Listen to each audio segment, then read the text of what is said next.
आपसे जब मरियम साहबा का इंटरव्यू हो रहा है तो वो इसी कैपेसिटी में हो रहा है ना कि वो कैंपेन लीड कर रही हैं पार्टी की वाइस प्रेसिडेंट की हैसियत से, तो उन्होंने जवाब तो उसी है। तो कैंपेन के बारे में सवाल कर लें।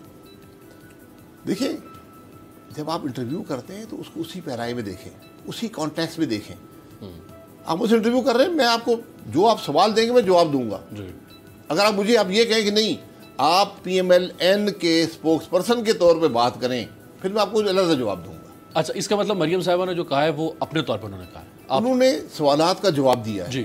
अब उन्होंने क्या कहा, अब आप मुझसे तफ्तीश शुरू कर दें, शुरू करें, बिस्मिल्लाह। अब पहला सवाल नहीं करें। उन्होंने ये फरमाया है, एक तो बात ही होगी, उन्होंने कहा कि जी हम बात करने को तैयार हैं लेकिन ये बात होगी अवाम के सामने। बिल्कुल ठीक बात है, छुप छुपा के नहीं होगी, हर बात अवाम के सामने होगी। अच्छा, ये मुझे जरा तरीका बताएं कि फौज से मुज़ाकरात शुरू हो गए। फौज से नहीं है, देखें जो उन्होंने जो फौज की बात की, यानी उस जो नेगोशिएशन होगी मुल्क के मसाइल को हल करने के लिए, इक़्तिदार के असूल की नेगोशिएशन नहीं है। मुझे इक़्तिदार नहीं चाहिए, अपने पास रखें। ठीक है, जो आपने हाइब्रिड मॉडल बनाया आप रखें। अब हम ये समझते हैं इस मुल्क की ज़रूरत है कि तमाम हिस्सेदार इक़्तिदार में, सियासत में, इस मुल्क के मुस्तक़बिल में जो हिस्सेदार हैं वो सारे एक टेबल पे बैठे। सर वो कौन कौन है? एक तो हुकूमत होगी, लिखे आप जी, एक तो हुकूमत होगी, एक हो गई सियासतदान पॉलिटिशियंस जो ठीक है आईनी इख्तियार रखते हैं, बिल्कुल सही। एक हो गई फौज, एक हो, अब आगे ना आप उस तरफ, पहले आप कह रहे थे फौज नहीं, ठीक है फौज होगी। मैं तो कई सालों से कह रहा हूँ ये स्टेक होल्डर है। मैं अगर ये कहूँ कि फौज पाकिस्तान के सियासत में नहीं है तो ये एक गलत स्टेटमेंट होगा। वो इक़्तिदार में उनका हिस्सा नहीं है तो मेरे मतलब मैंने आंखें बंद की हुई हैं, ठीक है, वो हो गया। अब अगले हैं इंटेलिजेंस की एजेंसीज, वो भी फौजी का हिस्सा हो गई। लेकिन चलिए आप उसको अलग कर लेना। मैं अलग करता हूँ। आप कहना चाहते हैं सिर्फ एक नहीं है, और MI और IB का, IB भी है, ISI स्पेशल ब्रांच भी है, बहुत से इदारे। स्पेशल ब्रांच तो बेचारी मासूम सी, लेकिन ये तीन बड़ी एजेंसीज होगी। ये है ना जी, स्पेशल ब्रांच सबसे वसी होता है, ठीक है। उसके बाद आपकी आ गई जुडिशरी, ठीक है, और मीडिया भी, वो एक प्रेफरल उनका एग्जिस्टेंस है, ठीक है। और आज नैब भी है जो मुल्क को मफलूज किए हुए है। नैब का पॉलिटिकल डायलॉग से क्या ताल्लुक है? नैब सुप्रीम कोर्ट कह रहा है, फिर तो एंटी करप्शन को भी डाल दें। नहीं, एंटी करप्शन तो अभी वो अब कोशिश कर रहे हैं।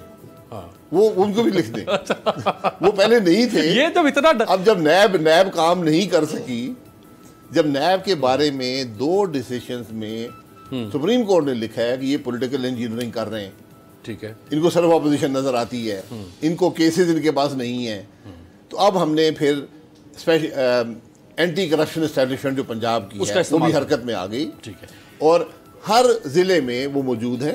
हर जिले में उनको नाम भेजे गए कि ये नाम है, जरा इनके खिलाफ मुकदमे बनाने की कोशिश करें।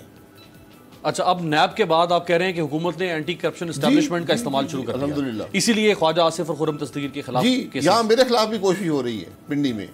पिंडी एंटी करप्शन एस्टैब्लिशमेंट आपके खिलाफ भी कोशिश कर रही है मेरे खिलाफ, और यहाँ 2 नाम आए हैं, शाहिद खान अब्बासी और मरियम औरंगजेब, इनके खिलाफ मुकदमे बनाने की, क्योंकि आप ज्यादा बोल रहे हैं। जी बिल्कुल, बोल नहीं रहे, अग्रेसिव हैं आप, यानी हॉक्स हैं आप। हमारा ये हक है।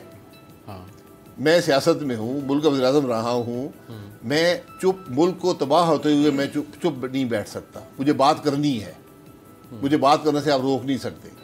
आप मुकदमे बना लें तो रोकने की कोशिश उनका काम है, वो कोशिश कर लें, मुकदमे बनाने की कोशिश कर लें, क्योंकि उनमें दलील तो है नहीं। जब दलील नहीं होती तो फिर मुकदमा बनाना पड़ता है। अच्छा, ये तो आपने 6 स्टेक होल्डर्स बता दिए, अब इसका फॉर्मेट क्या होगा? यानी इन 6 का एक नुमाइंदा आके बैठेगा, किस तरह से? जो भी बैठे आपने मसाइल आइडेंटिफाई करने हैं। मेरा सवाल ये होगा कि हमारा मुल्क क्यों नहीं चल रहा? चार्टर क्या होगा इसका? इस डायलॉग का चार्टर क्या होगा? एजेंडा मुल्क के मसाइल हैं। मुल्क चल रहा है आपका, आप हाँ या ना में जवाब दे दें। बहुत सारी जगहों पे फेलियर है, बहुत सी जगहों पे फेलियर है ना। हाँ। तो मुल्क में गवर्नेंस का फेलियर है, हम ये मानते हैं, सब इसका इतराफ करना पड़ेगा। अगर नहीं है तो डायलॉग की कोई जरूरत नहीं है। मुल्क मुश्किल में, आइडेंटिफाई करें मसाइल क्या है, ये सारे स्टेक होल्डर्स बताएं कि मैं ये समझता हूँ कि मुल्क ऐसे चलना चाहिए, ठीक है, मैं बताऊंगा मुल्क ऐसे चलना चाहिए। तो ये आपकी सारी स्ट्रगल जो ऑपोजिशन की, ये PDM, ये APCs, ये इसके लिए है ये निज़ाम की तब्दीली इस डायलॉग से आएगी। अच्छा, अब इस डायलॉग का जो नतीजा निकलेगा, जो मिनट्स ऑफ द मीटिंग होंगे, मीटिंग नहीं होंगे, आप ये फैसला करेंगे कि मुल्क में क्या तब्दीलियां चाहिए, तो उसको सब मिलकर इम्प्लीमेंट करें। तो उसे तो फिर शायद साहब उसे तो फिर इम्प्लीमेंटेशन जो कुव्वत नाफ्जा है वो तो हुकूमत के पास होती है, वो तो इनमें से किसी के पास भी नहीं है, ना आपके पास, हमारे मीडिया हमारे पास भी नहीं है। तो अल्टीमेटली बात तो चली जाएगी हुकूमत के पास, कुव्वत नाफ्जा उसके पास तो है। हुकूमत को आकर वहां एक पॉलिटिकल पार्टी के तौर पे, हुकूमत छोड़ के पॉलिटिकल पार्टी के तौर पे बैठना पड़ेगा। ठीक है, क्योंकि जब ये फैसला हो जाएगा कि क्या इम्प्लीमेंट करना है, फिर अवाम को राय का मौका दिया जाएगा और जो हुकूमत आएगी वो उस मैंडेट के मुताबिक चलेगी। अच्छा, और हुकूमत एक पार्टी के तौर पे बैठेगी उसमें आके, हुकूमत छोड़ कर आएगी।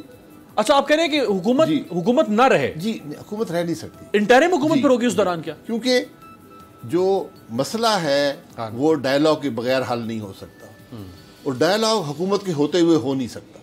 अच्छा, अब क्लैरिटी आ रही है ना, मैं इसलिए आपसे पूछ रहा हूँ, अब क्लैरिटी आ रही है क्योंकि लोग भी अब आपको समझ आ गया मरीम नवाज साहब ने क्या कहा था। अब मुझे क्लैरिटी आ रही है कि आप ये फरमा रहे हैं कि हुकूमत से मुस्ताफी होके एक पार्टी यानी पीटीआई की कैपेसिटी में आके इस सारे डायलॉग प्रोसेस में बैठे। किसकी कैपेसिटी में? पीटीआई की कैपेसिटी में, यानी तहरीक इंसाफ सारे बैठेंगे, सारे बैठेंगे। अच्छा, और हुकूमत चली जाए किसी इंटरिम गवर्नमेंट के पास? इंटरिम गवर्नमेंट के पास जितना आपके 90 दिन होते हैं मेरा ख्याल है, उसमें ये फैसला कर लें। अच्छा, बड़ा इंटरेस्टिंग नोट पे पहुंच गए, एक ब्रेक लेते हैं। ब्रेक लें। शाहिद खाकान अब्बासी साहब, साबिक वज़ीर आज़म पाकिस्तान।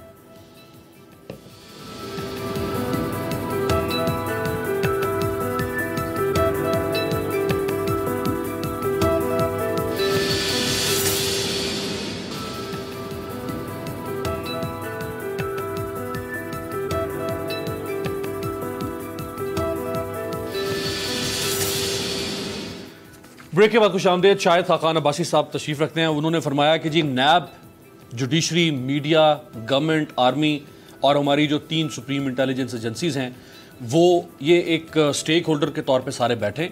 हुकूमत ना रहे, वो मुस्ताफ़ी हो जाए, वो तहरीक इंसाफ एक पार्टी की हैसियत में आके बैठे, एक डायलॉग हो कि मुल्क को कैसे चलाना है, एक एजेंडा बने, उसके बाद फिर इलेक्शन हो और फिर जो भी हुकूमत बने वो उस एजेंडे को लेकर आगे चले। तो शायद साहब ये हुकूमत के मुंह पे पागल लिखा हुआ है कि वो इतनी आसानी से छोड़ के 25 साल के बाद इमरान खान साहब को हुकूमत मिली है, वो आपकी बात मान के छोड़ के आगे वहां बैठ जाएंगे क्या? और वो तो मुतमिन है कि हम तो गलत नहीं कर रहे। हुकूमत चल रही है, चलाएं, फिर मुझे क्या? प्रॉब्लम तो आप लोगों को ही तो है। नहीं, प्रॉब्लम अवाम को है, हम तो अवाम की नुमाइंदगी करते हैं। आप लोग अवाम को लोग कहते हैं कि हम तकलीफ में हैं, मुल्क मुश्किल में है, मईशत तबाह हो गई है, कारोबार तबाह हो गया है, तरक्की खत्म हो गई है, महंगाई अरूज पे है, हर आदमी परेशान है इस मुल्क में।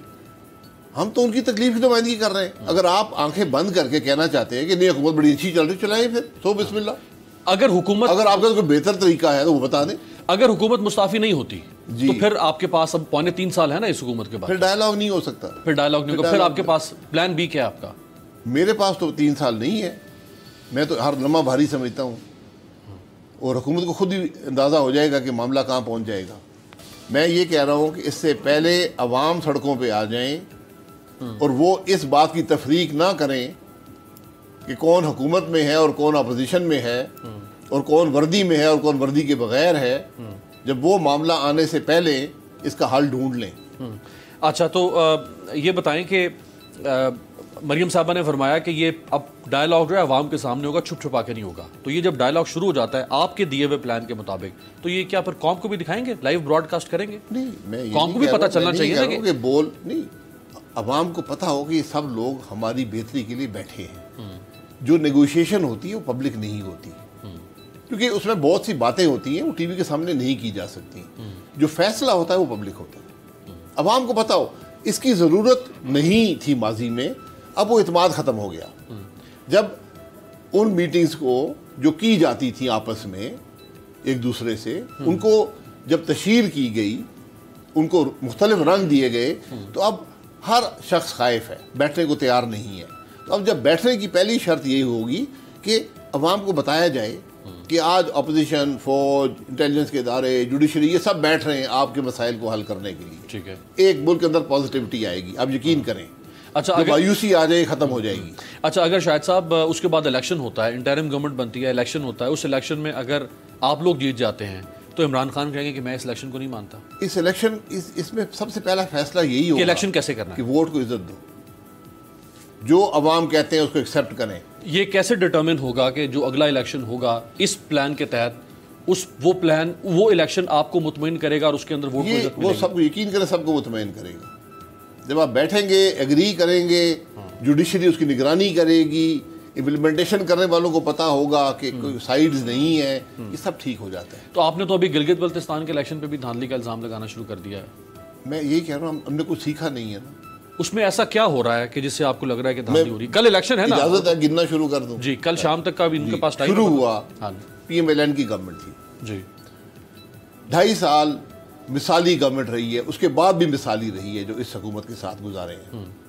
उनके फंड्स काटेंगे, ठीक है, डेवलपमेंट के भी, करंट एक्सपेंडिचर। ये तो प्री पोल रिगिंग में आ गया ना जी, प्री पोल ही होती है, रिगिंग 90%। अब हम जरा एक मोहतात हो गए, 90% हम जो रिगिंग होती है प्री पोल करते हैं।